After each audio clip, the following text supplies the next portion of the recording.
یہ میری خوش قسمتی کہ میں حضور کا امت ہوں، ساری زندگی اس کا شکریہ ادا کرتا رہوں تو کہ شکر ادا نہیں۔ ہم حضور کی امتی، نبی انتظار کرتے رہے، نبی منتظر رہے۔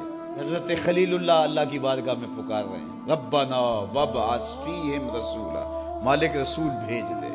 کوئی کہتا ہے لیسا بفظ ولا بغلظ، وہ ترشرو نہیں ہوگا، سخت مزاج نہیں ہوگا، ماتھے پہ شکنے لانے والا نہیں ہوگا، وہ پیار بانٹنے والا ہوگا، بس وہ آیا چاہ رہا ہے۔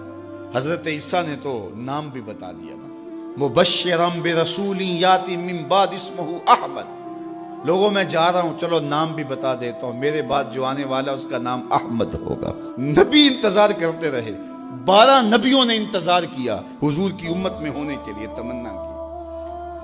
نستورہ راہب انتظار کرتا رہا، بحیرہ راہب انتظار کرتا رہا۔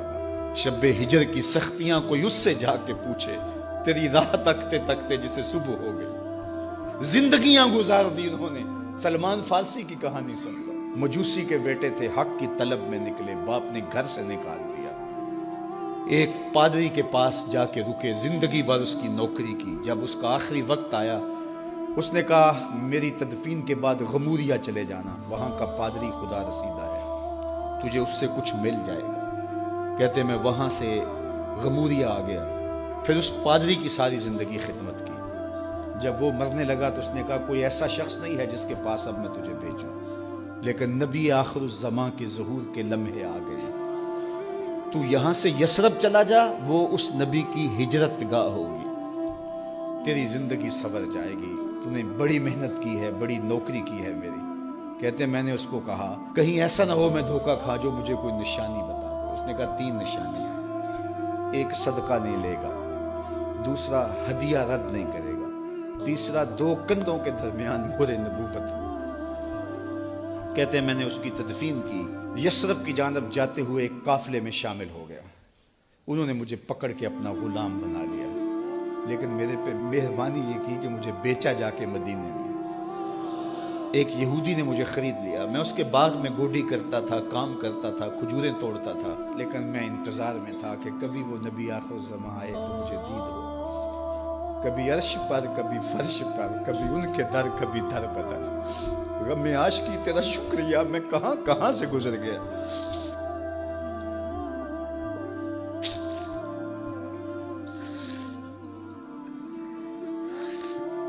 کہتے ہیں ایک دن میں اپنے باغ میں کھجوریں توڑ رہا تھا کہ ہواؤں میں مستی پیدا ہو گئی اور ہر سمت سے طلع البدر علینا کی صدائیں گونجنے لگیں۔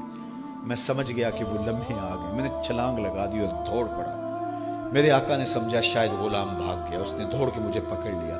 میں نے اس کو کہا کہ میں نوکر تیرا ہی ہوں، لیکن دل نوکر کسی اور کا ہے، میں بھاگوں گا نہیں، مجھے جانے دے۔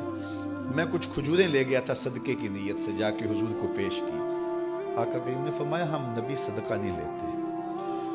کہتے ہیں نشانی ایک پوری ہو گئی، کہتے ہیں کہ میں کچھ دنوں کے بعد اور کھجوریں لے گیا اور میری نیت ہدیہ کی تھی، میں نے پیش کی، حضور نے قبول فرما لی، لیکن میں بھی کہتا تھا تیسری نشانی بھی پوری ہو لے تو پھر مانوں گا، اور وہ کیا تھی؟ 2 کندھوں کے درمیان مہر نبوت۔ کہتے ہیں ایک دن حضور میرے باغ میں آئے اور آقا کریم نے اپنے مبارک کندھے پہ چادر رکھی ہوئی تھی اور چادر کی اوٹ میں مہر نبوت چھپی ہوئی تھی، اور میں پیچھے ہو کے دیکھتا تھا، اور میری آرزو یہ تھی کہ کوئی تیز جھونکا ہوا کا آئے اور چادر ہٹ جائے اور میں مہر نبوت کی زیارت کر لوں۔ حضور میرے ارادہ قلب سے آگاہ ہوئے، فَأَلْقَى إِلَيَّ رِدَاءَهُ، حضور نے چادر اتار کے میری جانب پھینکی اور پھر ایسے رخ کر کے فرمایا انظر الی ما امرت بہ، اس پادری نے جو بتایا تھا دیکھ لے آ کے۔ تو کہا میں نے دیکھا کہ حضور کے دو کے درمیان